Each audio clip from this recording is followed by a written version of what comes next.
সুন্নতে চিটিংবাজি।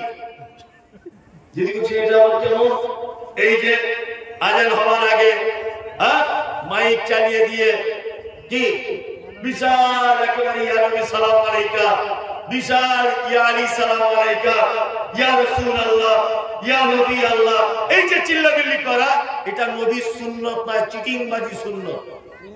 এই সুন্নতের সঙ্গে মুহাম্মদ সাল্লাল্লাহু আলাইহি ওয়াসাল্লামের কোনো সম্পর্ক কি নাই।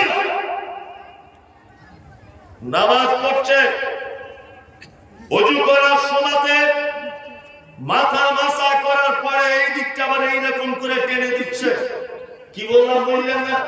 এই টেনে দেওয়া মুহাম্মদ সাল্লাল্লাহু আলাইহি ওয়াসাল্লামের সুন্নত নয়। নামাজ শুরু করার সময়তে এমন এক পদ্ধতি চালু করেছে, ইমাম দাঁড়িয়ে মুয়াজ্জিন তাকবীর শেষ পর্যন্ত আপনারা সহিহ হাদিস এবং আল কোরআনের আলোকে অনেক ওলামায়ে কেরামদের কাছ থেকে খুব মূল্যবান কথা শ্রবণ করেছেন। শীতকালীন রাত, এখন গভীর রাত্রি। আমি এসেছি বহু দূর থেকে। আমিও পবিত্র গ্রন্থ মুকুট আল কোরআনুল কারীম এবং সহিহ হাদিসকে সামনে রেখে কিছু কথা আলোচনা করার ইচ্ছা প্রকাশ করছি। ওমা তৌফিক ইল্লা বিল্লাহ, আলাইহি তাওয়াক্কালতু ওয়া ইলাইহি উনীব।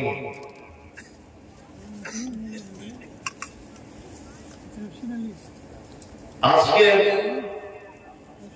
ছোট্ট একটি বিষয়ের উপরে আলোচনা করার চেষ্টা করব, সেটি হচ্ছে মুহাব্বতে রাসূল ও ইত্তিবায়ে রাসূল। আপনারা সকলেই জানেন যে আল্লাহ সুবহানাহু ওয়া তাআলা আদম আলাইহিস সালাম থেকে শুরু করে আর মুহাম্মদ সাল্লাল্লাহু আলাইহি ওয়াসাল্লাম পর্যন্ত অগণিত নবী এবং রাসূল প্রেরণ করেছিলেন।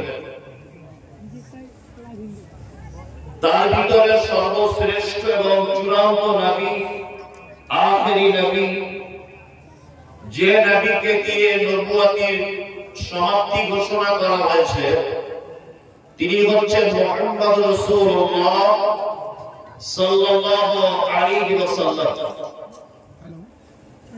আমরা মুহাম্মদ সাল্লাল্লাহু আলাইহি ওয়াসাল্লামকে কতটা ভালোবাসবো এবং আমাদের ভালোবাসার গভীর প্রকাশ হিসাবে আমরা কতটা ওনার কথাকে মূল্যায়ন করব, এই ব্যাপারে কিছু কথা আলোচনা করব ইনশাআল্লাহ। আর সাধারণত আমি এটা আপনাদের বিহার করছে, তাই না? না কাটিহার, না বিহার? বিহার। আমি আসাম, বিহার, ঝাড়খণ্ড মানে এইগুলোতে প্রোগ্রাম দিতে চাই না। তার একটা কারণ যে আমি মনের দিক দিয়ে ভরসা পাই না যে মানুষ আমার কথা বুঝতে পারছে কিনা। এটাই আমার ভয় লাগে মনে মনে। কারণ আব্দুর রহমান এখন মালদাতে বর্তমানে অবস্থান করেন। ও অনেকটা মালদার মতো কথা বলতে পারে। মুর্শিদাবাদের বক্তা হলে আপনাদের সমস্যা নেই, কিন্তু কলকাতার বক্তা হলে একটু সমস্যা। কারণ কলকাতার মানুষ, 24 পরগনার মানুষ, এরা পিওর বাংলাতে কথা বলে, আর আপনারা অনেকটা গ্রাম্য বাংলাতে কথা বলেন। ওই জন্য অনেক শব্দ এখানে যখন কোন মানুষ আর একজন মানুষের সঙ্গে যখন কথা বলছে, আমি নিজেও বুঝতে পারছি না ও কি বলছে। আমি নিজেই বুঝতে পারছি না যখন আপোষে আপোষে কথা বলছে।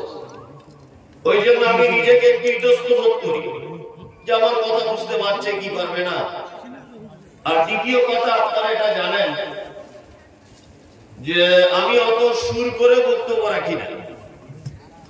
এটা আপনারা দেখেছেন সোশ্যাল মিডিয়াতে। আমি একটা করে বলার চেষ্টা করি যাতে আপনার জীবনে কোনো কল্যাণ হয়, আপনার জীবনে আপনি উপকৃত হতে পারেন এই বক্তব্যের মাধ্যমে। এই জন্য আমি আপনাকে একটা একটা করে বলার চেষ্টা করব ইনশাআল্লাহ। তবে আমি যে একেবারেও শুরু করতে পারি না বা করি না তা নয়, তবে আমি এটা নিজে নিজে বুঝেছি যে একটা একটা করে কথা বললে মানুষের বুঝতে সুবিধা হয়। এটা আমার নিজস্ব চিন্তাধারা। যাই হোক, আল্লাহ সুবহানাহু ওয়া তাআলা পবিত্র আল কোরআনের ভিতরে বলছেন, কুল ইন কুনতুম তুহিব্বুনাল্লাহ ফাত্তাবিউনি, তোমরা যদি আমার ভালোবাসা যদি পেতে চাও, এই কথা বলছেন কে? আল্লাহ।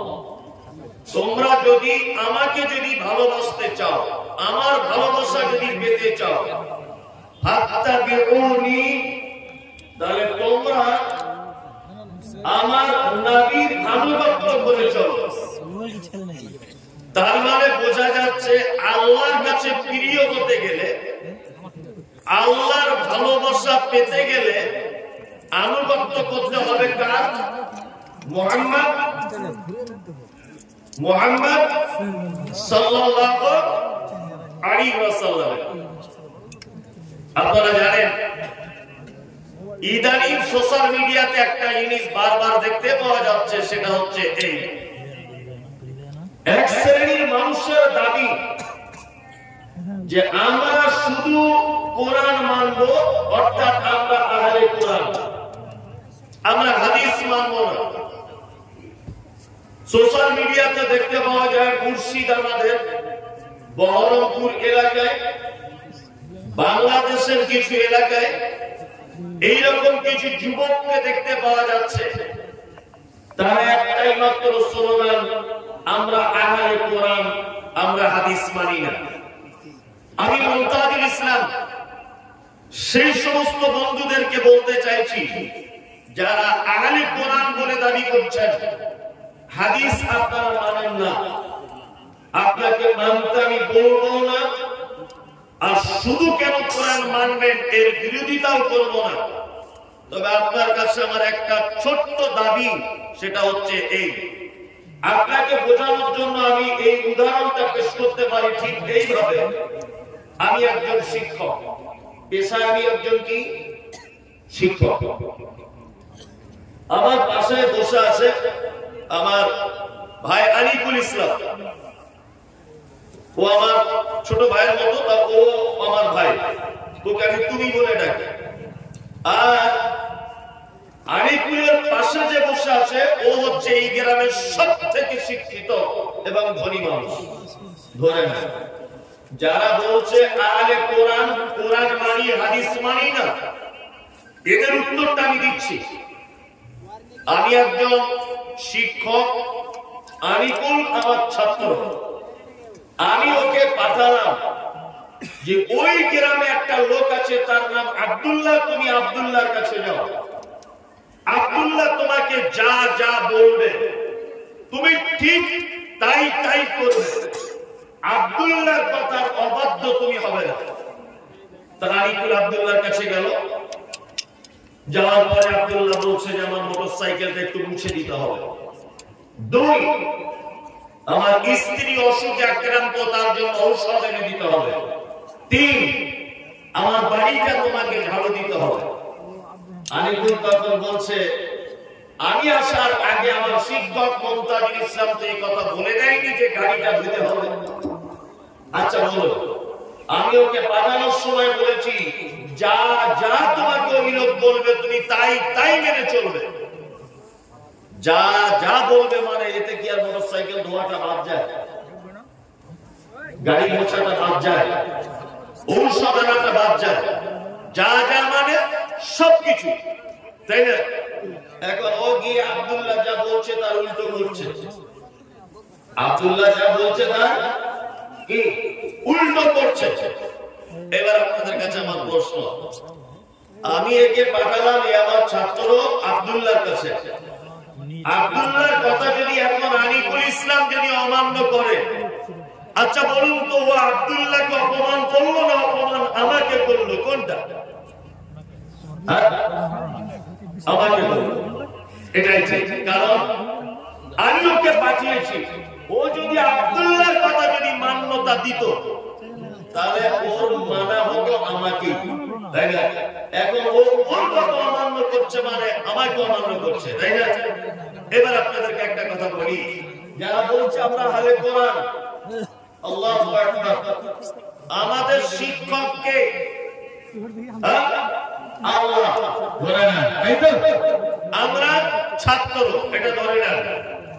এখন আমাদের শিক্ষক আমাদেরকে বলছেন তোমরা যদি আমার ভালোবাসা পেতে চাও তাহলে মুহাম্মদ নামক যে নবীটা তোমাদের কাছে প্রেরণ করেছি তোমরা তার আনুগত্য করো, তার আনুগত্য করা হলেই তোমরা আমার ভালোবাসা অর্জন করতে সক্ষম হবে। তার মানে বোঝা যাচ্ছে আমরা যদি মুহাম্মদ সাল্লাল্লাহু আলাইহি ওয়াসাল্লামের আনুগত্য যদি না করি তাহলে আল্লাহর ভালোবাসা পাবো কি না? কারণ আল্লাহ আমাদেরকে বলছেন তোমরা মুহাম্মদ সাল্লাল্লাহু আলাইহি ওয়াসাল্লামের আনুগত্য করো, তাহলে তোমরা আমার ভালোবাসা কি পাবে। এইবার আপনাদেরকে ভালোবাসার আনুগত্য কি এটা বোঝানোর একটু চেষ্টা করি। আচ্ছা বলুন তো, আল্লাহর নবী কোন তরকারি খেতে পছন্দ করতেন? কে কে বলছেন কদুর? একটু হাত তুলুন তো। হাতটা তুলুন, আমি তো মারবো না, আমি তো কলকাতার লোক, আপনাকে মেরে বাড়ি যেতে পারবো না। বলুন কারা কদু বলছেন? কদু। আমি একবার ভালোবাসা আপনাকে জানাচ্ছি। তাহলে নবীজি কদুর তরকারি খেতে, লাউয়ের তরকারি খেতে কি করতেন? ভালোবাসতেন। আল্লাহ নবী সাল্লাল্লাহু আলাইহি ওয়াসাল্লাম ভাত খাওয়ার পরে একটা জিনিস খেতে পছন্দ করতেন, তার নাম কি? কে বলছেন? হাতটা তুলুন। মিষ্টি। ঠিক বলেছেন, মিষ্টি। 2 হয়ে গেল। 3, আল্লাহ নবী সাল্লাল্লাহু আলাইহি ওয়াসাল্লাম মাথাতে একটা জিনিস ঘুরিয়ে পেঁচিয়ে বাঁধতে পছন্দ করতেন, তার নাম কি? পাগড়ি। এই ইউটিউবাররা তোমরা কথা বলো না, তোমরা চুপচাপ মেরে থাকো, বসে থাকো, শোনো, আর না হলে ওদিকে বাদাম টাদাম খেয়ে এসো, পরে ডিস্টার্ব করো। ভাই যারা আপনারা দাঁড়িয়ে আছেন বসুন, এদিকে বসে যান। আর এটা কোরআনের মজলিস, এটা এই জায়গায় পাগলামু চলবে না। বসুন। এই পিছনে যারা আছেন বসুন, বসুন বসুন। আরে ভাই, কাল সকালে মাইকে যদি অ্যানাউন্স করে আব্দুল্লাহ মারা গেছে, তা আপনি এই মর্যাদাপূর্ণ জায়গা তার জীবনে বসার সুযোগ পাবেন? পাবেন বলুন? একটু সুযোগ পেয়েছে যখন বসুন, লক্ষ্মী ভাই বসুন, বসুন। কোরআনের মজলিস একটু নেকি পাবেন, বসুন। এই সবাই বসুন, বসে যাও, সবাই বসুন। কেউ দাঁড়াতে পারবে না, বসুন। এই মাদ্রাসার ছেলেগুলো বসুন, বসো সব। আর না বলে আপনি চলে যান তাতে আমাদের আপত্তি নেই। বসুন, বসে বসে শুনো কোরআনের মজলিস, ভালো করে বসো। প্যান্ট ছিঁড়ে যাচ্ছে, এমন প্যান্ট পড়েছে বসতেও করছে। বসো বসো, বসে যাও। এখন আবার কি সব প্যান উঠেছে, আল্লাহ। সেজদায় যাচ্ছে একটা ছেলে নামাজে, তোর জামাটা অর্ধেক উঠে পাছাটা অর্ধেক মাঝখানে দেখা যাচ্ছে, এতটা দেখবেন অধিকাংশ ছেলে যাচ্ছে না। যখন সেজদায় যায় প্যান্টটা নিচের দিকে নেমে যায়, জামাটা বুকের দিকে পিঠের দিকে উঠে যায়, আর পাছা দেখা যায়, তখন নামাজটাই বাতিল হয়ে যাচ্ছে। কি বললাম বুঝলেন? যাই হোক, আপনারা বসেছেন আলহামদুলিল্লাহ। তাহলে নবীজি কোন তরকারি খেতে পছন্দ করতেন? কদু। আর ভাত খাবার পরে কি পছন্দ করতেন? মিষ্টি। আর মাথায় কি পড়তে পছন্দ করতেন? পাগড়ি। আর নবীজি আমার থেকে বড় জামা, এটা তো আমার কাটিং জামা, পা পর্যন্ত একটা জামা পড়তে পছন্দ করতেন, এটার নাম কি? জুব্বা। আমি ভালোবাসা আর ইত্তেবা এই দুটো জিনিস আপনাকে বোঝাচ্ছি, একদম গল্পের মতো করে বলবো, দেখবেন আপনার বুঝতে সুবিধা হবে, আমল করতেও সুবিধা হবে। তাহলে আমরা 3-4টে জিনিস জানলাম। লাউয়ের তরকারি পছন্দ করতেন, খাওয়ার পরে মিষ্টি, পাখি পড়তে পছন্দ করতেন, বড় জুব্বা পড়তে নবীজি পছন্দ করতেন। আচ্ছা বলুন তো, লাউয়ের তরকারি খাওয়া সুন্নত না সুন্নত নয়? কথা বলুন। সুন্নত। কে বলেছে সুন্নত? সুন্নত। আর জুব্বা পরা সুন্নত, পাগড়ি দেওয়া সুন্নত। আর মিষ্টি খাওয়া সুন্নত। একজনও ঠিক বলেনি, সব ভুল, সব কজনাই ভুল। কারণ আসলে সুন্নত যে কোনটা এটা আমরা বুঝি না। নবীজি লাউয়ের তরকারি পছন্দ করতেন, এ কথা ঠিক। আচ্ছা, একটা হাদিস আপনি দেখাতে পারবেন নবীজি বলেছেন তোমরা বেশি করে লাউ খাও, প্রত্যেক সাজে সাজে খাও, না খেলে গোনা হবে, শরীরের উপকার আছে, মারাত্মক স্বাদের তরকারি, এটা যেন মিস করে দিও না, শীতকালে বেশি খাও, গরমকালে আরো বেশি খাও, এরকম কোন হাদিস আছে? না, এটা সুন্নত নয়। এটা কি সুন্নত নয়। এই এখানে কেরালায় কেউ কাজ করেন? কেরালায় কেউ 1-2 মাস গিয়েছিলেন? এরকম লোক আছে অনেকজন। কেরালায় দেখবেন চেরা লুঙ্গি পরে, ওখানে কি সেলাই করার মেশিন নেই? আছে। চেরা লুঙ্গি পরে কেন? এটা হচ্ছে কেরালার ট্র্যাডিশন, সংস্কৃতি। আমাদের বাঙালি মেয়েরা শাড়ি পরে না। আপনি যান অন্যান্য জায়গাতে মেয়েরা শাড়ি পরে না, পরে না। আমাদের বাঙালির মেয়েরা দেখবেন নাকে ছিদ্র করে ওখানে একটা নাকে সোনার ফুল পরে, বিয়েতে দেয় না? এইটা শুধুমাত্র ভারতবর্ষের পশ্চিম বাংলাতেই চলে, অন্যান্য রাজ্যতে চলে, বেশি চলে না। আর বাংলাদেশের কিছু অংশে চলে। পৃথিবীর অন্য কোন দেশের মেয়েরা এই নাক ছিদ্র করে স্বর্ণের অলংকার পরে না। তার মানে ওটা আমাদের দেশের একটা ট্র্যাডিশন, আমাদের এখানকার মেয়েদের একটা সংস্কৃতি যে ওটা পড়লে ভালো লাগে, তাই না?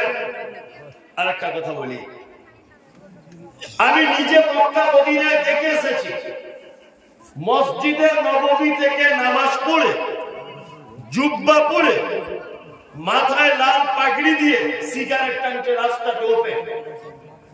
আচ্ছা বলুন তো, আমাদের কেউ জুব্বা পরে মাথায় পাগড়ি দিয়ে সিগারেট টানতে পারবে? পারবে? তা আরবের লোক টানছে কি করে? তার মানে আরবের লোক বড় জুব্বা পরা আর লাল পাগড়ি পরা এটা ওদের কাছে সুন্নত নয়, এটা ওখানকার দেশীয় ট্র্যাডিশন, সংস্কৃতি। কি বলেন? এটা পড়া সুন্নত নয়। একটা হাদিস আপনি দেখাতে পারবেন না যে নবীজি যেখানে বলেছেন তোমরা জুব্বা পড়ো, জুব্বা পড়লে এই হয় সেই হয়, একটা হাদিসও নাই।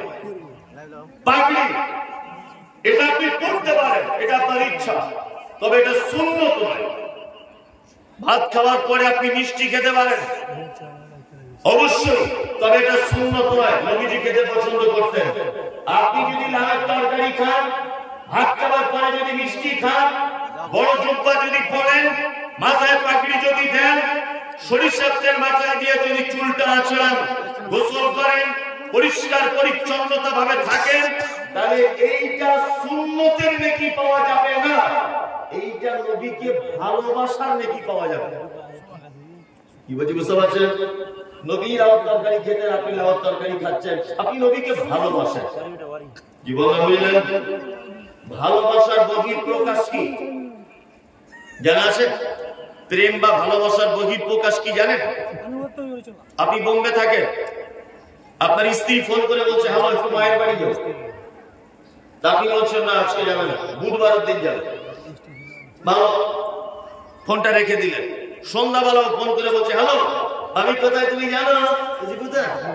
বলছে আমি মায়ের বাড়ি চলে এসেছি। আচ্ছা বলুন ওই স্ত্রী আপনার ভালো স্ত্রী না হস্তিনী? হস্তিনী। ওকে নিয়ে সংসার থাকা যাবে না, কারণ ও আপনাকে ভালোবাসে না। ও আপনাকে ভালোবাসে তখন প্রমাণ হতো যদি ও আপনার কথা শুনে আপনার আনুগত্য করে ও যদি বাড়িতে থেকে যেত, বুধবারের দিন যদি যেত, তাহলে ও আপনাকে ভালোবাসে তার প্রমাণ পাওয়া যেত। তার মানে ভালোবাসা বা প্রেমের বহির প্রকাশ কি? আনুগত্য করে চলা, তার কথা মতো চলা, তার যেটা ভালো লাগা নিজের ভালো লাগাও সেটা মিশিয়ে দেওয়া, তাই না? আমার স্বামী কাঁচা লঙ্কার তরকারি খেতে ভালোবাসে, তাই বলে তার জন্য কাঁচা লঙ্কা দিয়ে রান্না করা, আমার স্বামী পোল্ট্রির মুরগি পছন্দ করে না, দেশি মুরগি করে, তার জন্য সেটা রান্না করা। আমার স্বামী নরম বালিশ পছন্দ করে না, শক্ত বালিশ পছন্দ করে, ওর জন্য শক্ত বালিশ তৈরি করা। আমার মা দুটো ছাগল দিয়েছে, আমার স্বামী ছাগল খুব বেশি পছন্দ করে, তার জন্য বাড়িতে তাকে লালন পালন করা। এক কথায় বিপরীত লিঙ্গের ভালোবাসার মানুষকে প্রকাশ্যভাবে বোঝাতে গেলে তার আনুগত্য করে এবং তার ভালো লাগাকে নিজের ভালো লাগার সঙ্গে মিশিয়ে দেওয়া, এর নাম হচ্ছে ভালোবাসা। কি বুঝি বুঝতে পারছেন? তাহলে লাউর তরকারি খেলে কিন্তু সুন্নতের নেকি হবে না। নবীকে ভালোবাসেন তার প্রমাণ হবে। তাহলে সুন্নত এবার কাকে বলে এটা জানা লাগবে কি লাগবে না? লাগবে। আচ্ছা বলুন তো, পৃথিবীর সব থেকে দামি বিল্ডিং, সব থেকে উঁচু বিল্ডিং, তার নাম কি এই মুহূর্তে? বুর্জ খলিফা, ওটা দুবাই, তাই না? আর আমাদের ভারতবর্ষে অনেক বড় বড় আছে, ওই দিল্লি বোম্বাই কত বড় বড়, কলকাতায় বড় বড় বিল্ডিং, তাই না?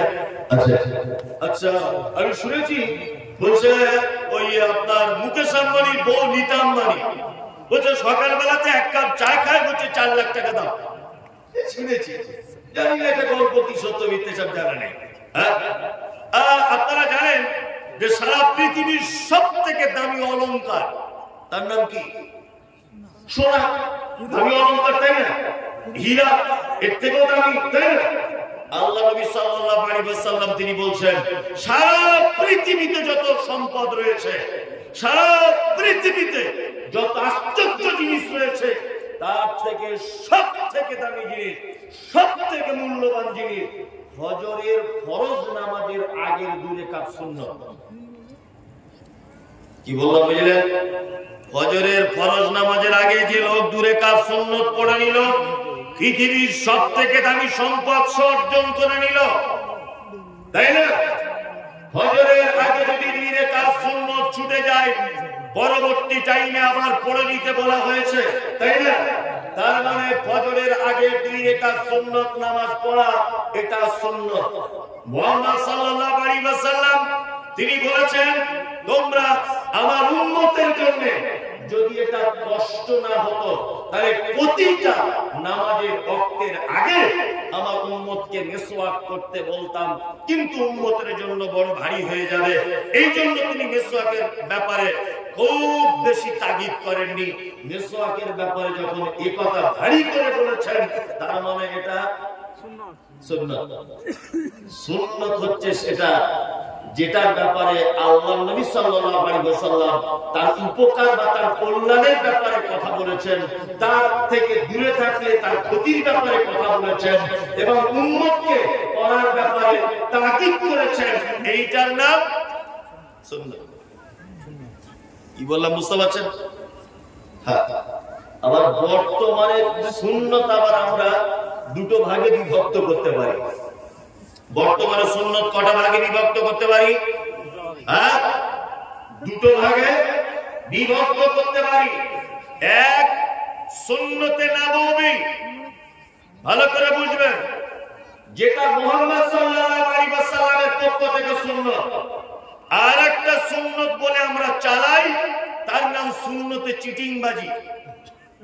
যদি কিছু এটা কেমন, এই যে আজান হওয়ার আগে মাইক চালিয়ে দিয়ে কি বিশাল একেবারে ইয়া নবী সালাম আলাইকা, বিশাল ইয়া আলী সালাম আলাইকা, ইয়া রাসূলুল্লাহ, ইয়া নবী আল্লাহ, এই যে চিল্লাবিল্লি করা, এটা নবীর সুন্নাত নয়, চিটিংবাজি সুন্নাত। এই সুন্নতের সঙ্গে মুহাম্মদ সাল্লাল্লাহু আলাইহি ওয়াসাল্লামের কোনো সম্পর্ক কি নাই। নামাজ পড়ছে, ওযু করার সময়তে মাথা মাসা করার পরে এই দিকটা আবার এইরকম করে টেনে দিচ্ছে। কি বললাম বললেন না? এই টেনে দেওয়া মুহাম্মদ সাল্লাল্লাহু আলাইহি ওয়াসাল্লামের সুন্নাত নয়। নামাজ শুরু করার সময়তে এমন এক পদ্ধতি চালু করেছে, ইমাম দাঁড়িয়ে মুয়াজ্জিন তাকবীর শেষ করে দিচ্ছে, তারপরে ও গিয়ে কাতারে জয়েন করছে, এটা সুন্নাত নয়। আশ্চর্য ব্যাপার, অজস্র মসজিদে দেখতে পাবেন ইমাম সাহেব ফজরের জামাত চালু করে দিয়েছে, ও বেহুদা গিয়ে তখন সুন্নতে দাঁড়াচ্ছে, সুন্নত শেষ করে তবে ফজরের সালাতে দাঁড়াচ্ছে, ফরজ সালাতে। ও ভেবেছে মনে হয় এইটা আগে গুরুত্ব। এই গোলাম হোসেন, এটা শয়তানি সুন্নত। কি বললাম বুঝতে পারছেন? এই যে সবে বরাত আসছে কিছুদিন পরে, হালুয়া রুটি, গোস্তের ভুনা, জিলাপি সব শয়তানের সুন্নত, চিটিংবাজি সুন্নত। এই সুন্নতের সাথে মুহাম্মদ সাল্লাল্লাহু আলাইহি ওয়াসাল্লামের সুন্নতের কোনো সম্পর্ক নাই, কোন সম্পর্ক নাই। আমাদের কোন জিনিস সুন্নত প্রমাণ করতে গেলে মুহাম্মদ সাল্লাল্লাহু আলাইহি ওয়াসাল্লামকে দিয়ে প্রমাণ করতে হবে যে এইটা নবীজির পক্ষ থেকে প্রমাণ করা যায় কিনা, কোন হুজুর করেছে, কোন বিশ্বাস করেছে, কোন আল্লামা করেছে, কোন হুজুর কি করেছে, এইটা আমাদের সুন্নতের মানদণ্ড কি নয়। আশ্চর্য ব্যাপার।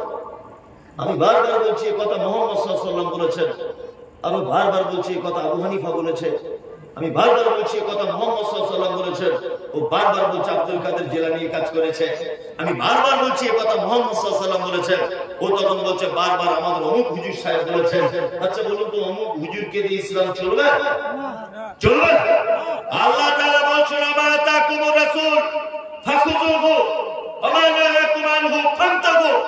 আমার নবী যেটা দেয় সেটা গ্রহণ করো, আর আমার নবী যেটা নিষেধ করে তোমরা তার থেকে কি করো? আপনারা ভাষা দ্বারা বুঝতে পারছেন, আমার নবী যেটা নিষেধ করে তার থেকে বেঁচে থাকো, তাই না?